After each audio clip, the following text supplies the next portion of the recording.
O Father, abandon not your wayward children of Ivalice, but deliver us from our sins, that we might know salvation. Lady Ovelia, it is time. Dude, full voice acting in this game and hearing it for the first time. Matsuno and Sakaguchi's vision was partially brought to life finally from 1997. So how does the remaster hold up compared to the original? I feel everyone and their dog will make a video about all the differences between PlayStation 1 original, the PSP version, and the remaster. But this will be a shorter video strictly about the PS1 script and the remaster script. This game, undeniably and uncontested, is my favorite game of all time. I played the original when it came out in 1997, and it just stayed on top of that pedestal forever. I do think it's the best story in a video game that I've ever experienced, at least from all the games that I've experienced. And this is the GOAT. The literal best. Unero numero one. It just doesn't get any better to me. I wanted to frame this as simple as possible, as going through the remaster on Twitch I was constantly asked what I preferred between the remaster and the PlayStation 1 original.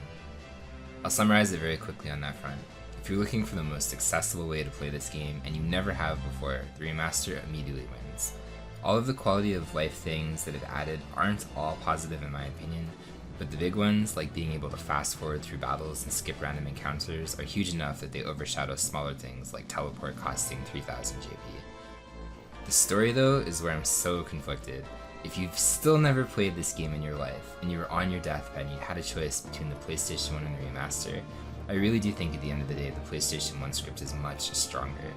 I think the voice acting of the remaster was actually very surprising, and it was cool to see the vision more clearly, as there were some surprising moments that I'll remain spoiler free, that I guess kind of like gave Sakaguchi's vision more clarity. I think where the remaster falls flat is some of the lines just don't punch as hard as they did in the original. You've quite a mouth on you, Princess.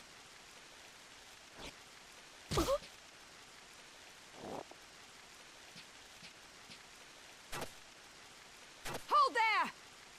I think not. If you feel wronged, blame yourself or the father. There are some characters that really suffer in the new translation, as in the original, they were written really in a heinous way that evoked a lot of hatred from the player. I really feel the peaks of Final Fantasy Tactics when it comes to the plot and characterization in the remaster is a little lost in the remaster, and that's where the original shines a lot brighter. However, that's not to say that the remaster script is bad by any means. The voice acting does a lot of heavy lifting here, and as I continued through the game, I really did enjoy the tone and inflections the entire cast gave all the characters. They really did a good job and brought a lot of life to I think the middle part of Final Fantasy Tactics, like before the stories and characters really peaked. In the end, Final Fantasy Tactics is a game that's good enough to go through multiple times, so if you somehow found this video and were wondering, in my opinion, the PlayStation 1 version is still the best way to experience the story the first time, but try out the remaster after and see what you think. If you've tried both, what did you think? Sorry this video is so short. My goal on this channel is to create a lot of long-form content in the future, which includes in-depth reviews, but this is one game that I think that everyone should experience, ideally spoiler-free at that. So beyond what I said, I don't feel I can offer a lot more without starting to show videos that spoil things, or just literally spoil things myself. The story in Final Fantasy Tactics really is amazing and holds up to the test of time very strongly. Interestingly enough, I want to do a huge deep cut here and draw a parallel that I don't hear anyone ever talk about. If you enjoy Final Fantasy Tactics, or you're from the opposite camp and you enjoy Attack on Titan, either watch Attack on Titan or go play Final Fantasy Tactics. To me, the parallels are very strong with both, and both are mind-bogglingly good. It makes you wonder if Attack on Titan was ever inspired by Final Fantasy Tactics in any kind of way.